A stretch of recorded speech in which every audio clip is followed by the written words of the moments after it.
Hello दोस्तों, welcome back to my YouTube channel में आप सभी का स्वागत है। Avon beauty parlour Pratima Shah. तो चलिए मैं आज आप लोगों को बताने वाली हूँ टेम्परेरी हेयर स्ट्रेट कैसे करें। जैसे कि बहुत लोगों का ये सवाल रहता है कि मैम मैं हेयर स्ट्रेट तो करती हूँ पर कुछ ही देर में 2 घंटे 3 घंटे तक चलता है, फिर उसके बाद में हमारा खुल जाता है हेयर स्ट्रेटनर। जैसे कि स्ट्रेट किए रहते हैं तो वो थोड़े कर्ल हो जाते हैं, मतलब अच्छा साइन नहीं करता है।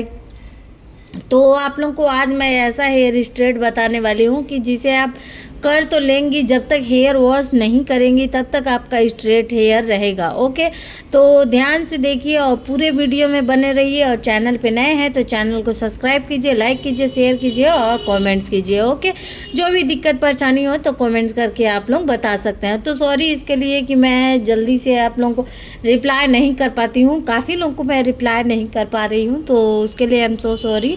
बहुत लोग बोलते हैं कि मैम लाइव दिखाइए, तो आप समझिए कि मैं लाइव ही दिखा रही हूँ।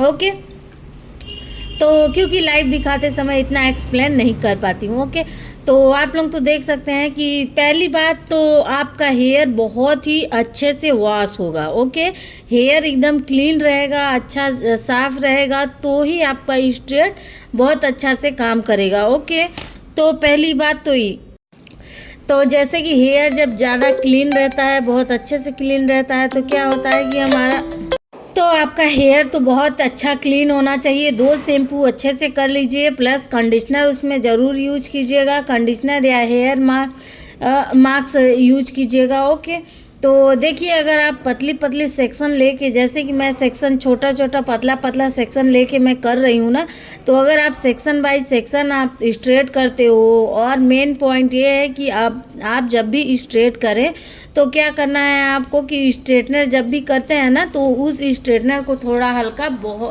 बहुत ज़्यादा नहीं, हल्का उससे दबा के ही करना है। मतलब कोई क्या करता है ना कि हल्के हल्के बस ऐसे ऐसे छू दिया तो हो गया, तो वैसे ही स्ट्रेट नहीं होता है। तो आप लोग तो देख ही सकते हैं कि कितना बार बार करना पड़ता है, 4 बार 5 बार करना पड़ता है। ओके, एक बाल को जैसे कि मैं एक सेक्शन ले ली तो उस सेक्शन को हमें 4 बार 5 बार करना पड़ता है। ओके, और बहुत अच्छे से करना पड़ता है, थोड़ा दबा दबा के आयनिंग करना पड़ता है, तो उसकी वजह से अच्छा स्ट्रेट होता है आपका। ओके, उससे क्या होता है ना कि आपका स्मूथ स्ट्रेट दिखता है। ठीक, तो जिस तरीके से हमारी बहनें करती हैं कि मतलब ऊपर ऊपर से कर देती हैं, तो वो चीज़ सही नहीं है।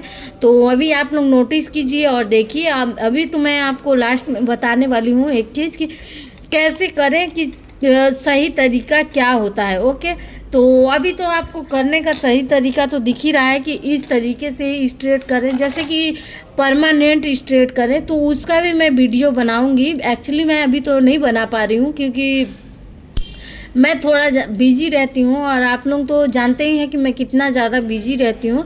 तो इसके वजह से मैं वो वीडियो नहीं बना पा रही हूँ स्ट्रेटनिंग का, क्योंकि उसमें 3-4 घंटे लग जाते हैं। तो 3-4 घंटे लगेंगे तो उसके वजह से तो मैं वीडियो नहीं शूट कर पा रही हूँ, क्योंकि मेरी छोटी सी बच्ची भी है तो वो भी थोड़ा परेशान करती है। इसकी वजह से मैं वो वीडियो नहीं बना पा रही हूँ। तो एक्चुअली मैं बहुत जल्द बनाऊँगी एक दिन कि परमानेंट स्ट्रेटनिंग कैसे करते हैं, केराटिन, स्मूथनिंग, ये सारी चीज़ें मैं बनाऊंगी।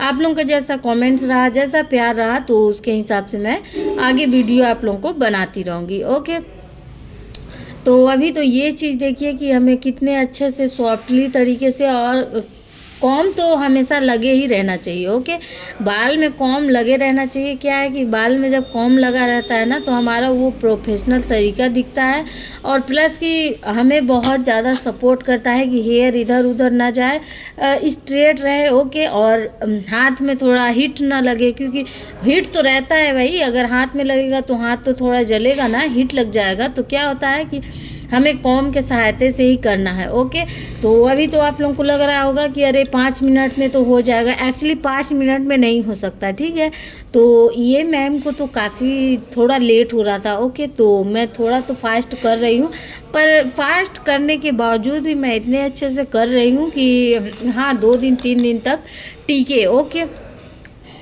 तो आप लोग देख रहे हैं इनको जाना है अपने बच्चे के स्कूल में जाना है, कुछ फंक्शन है। तो ये मैम बोली कि हमें स्कूल में थोड़ा जाना है, तो हमारा जल्दी कर दीजिए, मतलब 15-20 मिनट में कर दीजिए। तो मैंने इनका तो स्ट्रेट मतलब 20 से 25 मिनट तक किया।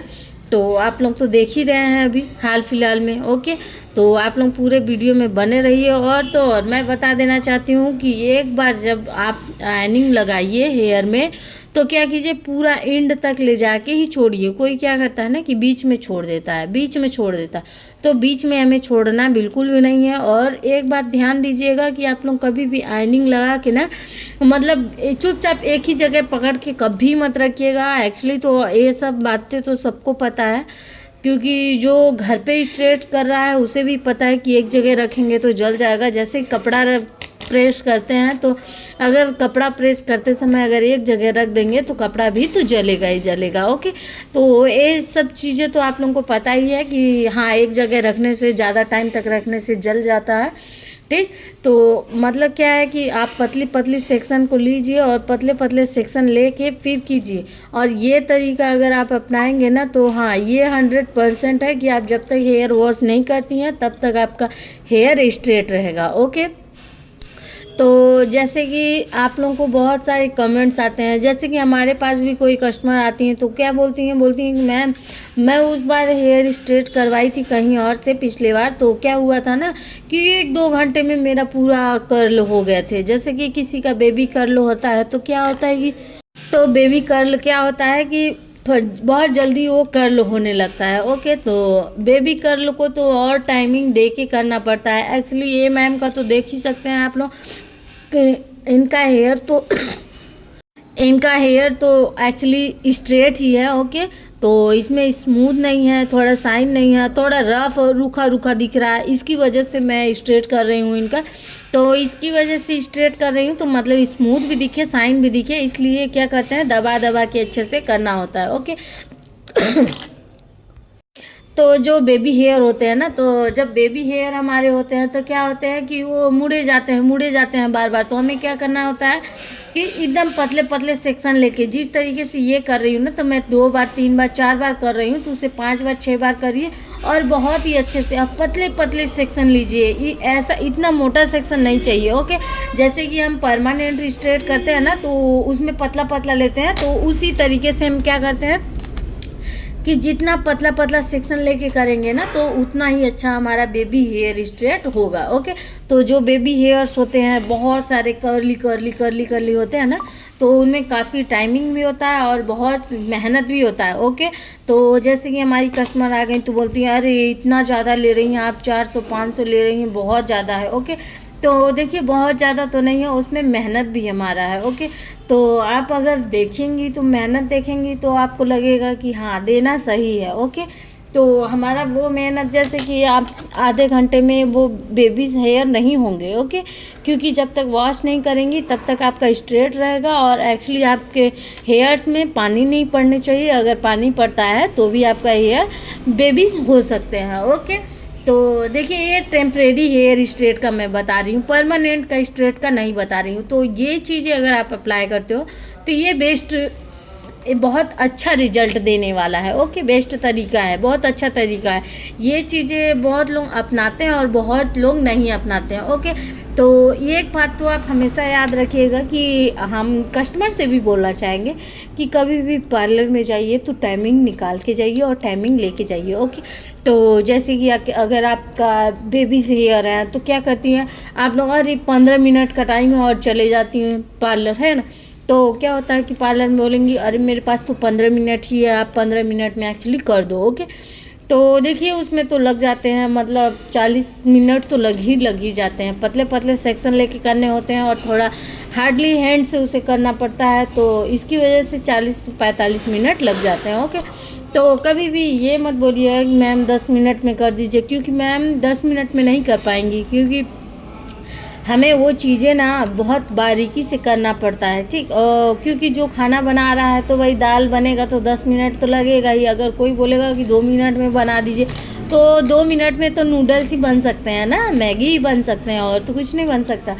तो एक्चुअली देखिए कि जब भी जाइए टाइमिंग लेके जाइए, मतलब कि जैसे फेशियल कराना है, क्लीनअप कराना है, ब्लीच कराना है, डिटेन कराना है, एवरीबॉडी कुछ भी आपको कराना है। ओके, सबके लिए ये बात है।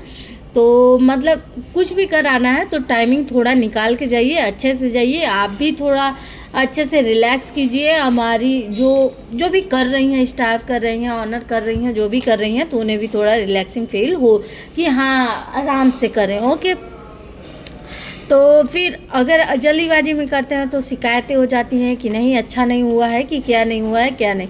तो देखिए कोई बोलता है ना कि बहुत सारे काम है। देखिए काम एक ऐसा चीज़ है ना कि ज़िंदगी में कभी काम ख़त्म होने वाला नहीं है। ओके, आप बीमार भी हो जाते हो तो भी आपको लगता है कि अरे हम ये काम नहीं करेंगे तो नहीं हो पाएगा, ठीक है, क्योंकि खाना तो बनाना ही है, झाड़ू लगाना ही है, बर्तन धोना ही है। तो देखिए घर के काम जो होते हैं लेडीज़ लोगों के लिए मैं बता रही हूँ एक्चुअली, कि लेडीज़ लोग कुछ भी कर ले भाई, बाहर काम कर ले या फिर स्मार्ट वर्क कर लें, जो भी ऑफिस चली जाएं, मतलब कुछ भी काम, बट घर का काम तो करना ही पड़ेगा, बच्चों का काम तो करना ही पड़ेगा, है ना।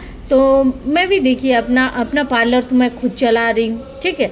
तो मेरे को तो घर में भी काम रहता है, सुबह उठना, उठ के स्नान ध्यान करना, पूजा पाठ करना, नाश्ता बनाना, झाड़ू पोछा लगाना, फिर उसके बाद झाड़ू पोछा लगाने के बाद फिर बर्तन धोना, नाश्ते के बर्तन निकल जाते हैं, नाश्ते के बर्तन निकलने के बाद वो सब करने के बाद दोपहर का लंच बनाने लगते हैं। मतलब 9 बजे स्टार्ट कर देते हैं फिर लंच बनाना। तो फिर मैं लंच बनाती हूँ, लंच बनाने के बाद मैं टिफ़िन में पैक करती हूँ, फिर अपने दुकान 11 बजे तक तो आ पाती हूँ, 10:30 11 बज जाते हैं। ओके, घर का काम करने, फिर घर वहाँ से आने के बाद झाड़ू पोछा, यहाँ दुकान का लगाना, पूजा पाठ करना, फिर बच्चे को मालिश करना, खाना खिलाना। ओके, तो फिर बहुत कम टाइमिंग बचता है, बहुत कम टाइमिंग बचता है हमारे पास। ऐसा नहीं है कि बहुत ज़्यादा मेरे पास टाइम है, एक्चुअली टाइम तो बिल्कुल भी नहीं है मेरे पास। फिर बच्ची को खाना खिलाएंगे, उससे मालिश करेंगे, सुलाएंगे, ठीक। फिर मेरी कस्टमर आती हैं बीच बीच में, तो उठ उठ के काम करना, फिर कंटिन्यू फिर काम ही आते रहते हैं। और जब तो जानती हैं जब आते हैं कस्टमर तो आते ही रहते हैं, नहीं तो कोई भी नहीं आता है। ओके, तो फिर क्या होता है हमारे साथ ना कि बच्ची को कभी परेशान बहुत करती है। भाई मैं इधर काम करती रहूँगी ना तो मेरी बच्ची क्या करती है ना, हाथ पकड़ेगी मेरा और लेके जाएगी, बोलती है चलो ना चलो ना चलो ना चलो ना। अभी 2 इयर्स की हो रही है मेरी बेटी, ज़्यादा बड़ी नहीं है। तो उसे मैं क्या करती हूँ, थोड़ा सा फ़ोन दिखा देती हूँ कि बेटू तुम कार्टून देखो, मैं आ रही हूँ, मम्मा थोड़ा सा काम करेगी, मम्मा थोड़ा सा काम करेगी। ओके, तो एक्चुअली मैं फिर काम करती हूँ। और एक लड़की आती हैं, वो मेरी नंद ही लगेंगी। ओके, तो एक आती हैं तो वो भी थोड़ा बच्चे को संभाल लेती हैं, कभी कभी काम संभाल लेती हैं। तो डेली नहीं आ पाती हैं, क्योंकि वो क्या करती हैं ना कि कॉलेज भी चली जाती हैं और इधर भी आना पड़ता है। तो एक्चुअली वो थोड़ा कम आती हैं महीने में, मतलब 6 दिन 8 दिन जैसा उनको टाइम मिला उस तरीके से आती हैं। तो डेली का मेरा यही रूटीन है एक्चुअली। तो बहुत ज़्यादा काम हो जाता है, फिर यहाँ से घर जाओ, घर पे फिर जाओ, घर पे फिर काम करो, ठीक है। तो देखिए बहुत ज़्यादा। और मेरे mother in law father in law तो बहुत अच्छे हैं एक्चुअली, क्योंकि शाम को जब जाती हूँ तो चलिए सब्ज़ी बना देते हैं। सुबह में जब सो के उठने में लेट होता है तो मेरे father in law mother in law दोनों मिल के सब्ज़ी बना देते हैं, तो मुझे रोटी बनाना पड़ता है। देखिए रोटी बनाना रहता है, दोपहर का जो भी लंच बनाना रहता है तो बनाना रहता है एक्चुअली। अगर mother in law father in law अच्छे नहीं होते तो थोड़ा सा टफ होता, मुश्किल होता। ओके, तो देखिए कि परिवार के लोग जब साथ देते हैं ना तो थोड़ा अच्छा भी लगता है। और मैं इतना काम कर पा रही हूँ क्योंकि मेरे घर के परिवार के लोग सपोर्टेड हैं। ओके, देखिए जो नहीं कमाता है तो उसका दुख तो वही जानेगा, है ना, कोई और तो नहीं जान सकता है, कोई और समझ भी नहीं सकता है। तो देखिए यही बोलूँगी कि अगर आप कमा रहे हो तो सब लोग इज्जत देगा, चाहे मदर इन लॉ हो, चाहे फादर इन लॉ हो या हस्बैंड हो। ओके, अगर आप कमा रही हो तो इज्जत तो सब लोग देंगे बराबर का। वरना जब आप घर में बहुत सारा काम कर लो, कि खेती किसानी कर लो, गाय बकरी देख लो, मतलब बहुत सारे काम देख लो, पर कुछ भी काम देने वाला नहीं। क्योंकि आप घर में कितना भी काम करते हो ना तो उसका इज्जत तो बिल्कुल भी जीरो के बराबर होता है।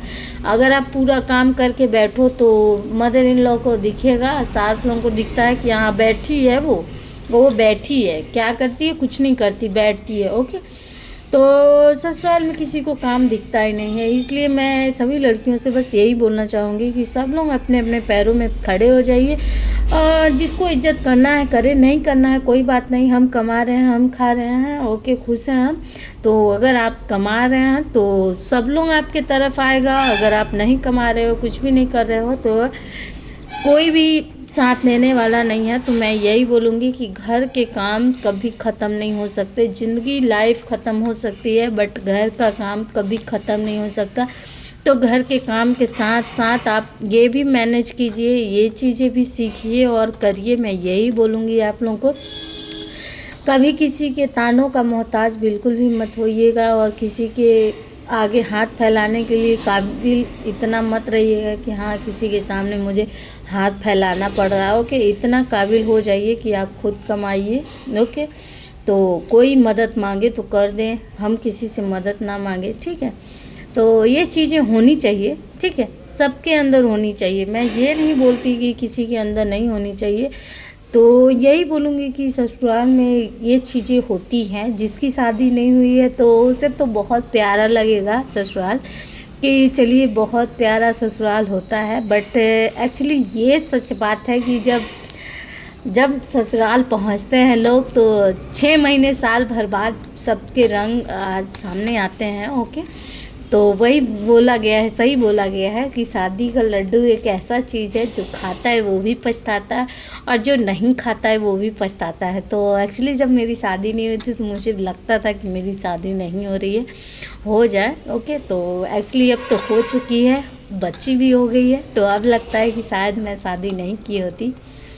ठीक, पर हो गया, कोई नहीं, मेरा काम है तो मैं अपने काम को बहुत मानती हूँ, बहुत जानती हूँ, और मैं अपने काम से बहुत प्यार करती हूँ, बहुत ज़्यादा मुझे लगाव है अपने काम से। ओके, इसलिए मैं आप लोगों से यही बोलूँगी, रिक्वेस्ट करूँगी कि आप लोग अपने पैरों पे खड़े हो जाइए। किसी भी फील्ड में जाइए पर अपने पैरों में ज़रूर खड़े होइएगा। जितना मन चाहे पढ़िए लिखिए, पर अपने पैरों पे ज़रूर खड़े होइए। ओके, तो ये चीज़ मैं ज़रूर आप लोगों से बोलूँगी, सभी से बोलूँगी। ओके, सीखने की कोई उम्र नहीं होती है, आप कभी भी सीख सकती हैं। ठीक, तो एक्चुअली मैं आप लोगों को ये चीज़ बताने वाली थी कि देख रही हैं आप लोग कि हेयर स्ट्रेट हो चुका है और बहुत प्यारा लग रहा है, बहुत शाइन मार रहा है, चमक रहा है। ओके, तो एक्चुअली अगर आप हेयर स्ट्रेट करते हैं तो स्ट्रेट करने से पहले क्या करिएगा, आप लोगों की हेयर में अच्छे से सीरम लगा लीजिएगा। हेयर सीरम जो आता है तो उसे अच्छे से लगा लेंगे तो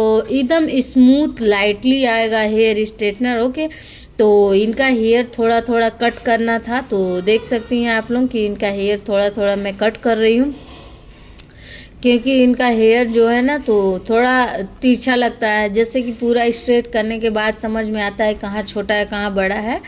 तो अभी इनका समझ में आया तो मैंने उनका कटिंग कर दिया, और देख सकते हैं बहुत प्यारा, बहुत अच्छा लग रहा है। तो ये प्यारा और अच्छा लगता रहेगा जब तक हेयर वॉश नहीं करेंगी। ओके, तो आप लोग कमेंट्स करके बताइए कि कैसा लगा। थैंक यू सो मच मेरा फुल वीडियो देखने के लिए। चैनल पे नए हैं तो चैनल को सब्सक्राइब कीजिए, लाइक कीजिए, शेयर कीजिए।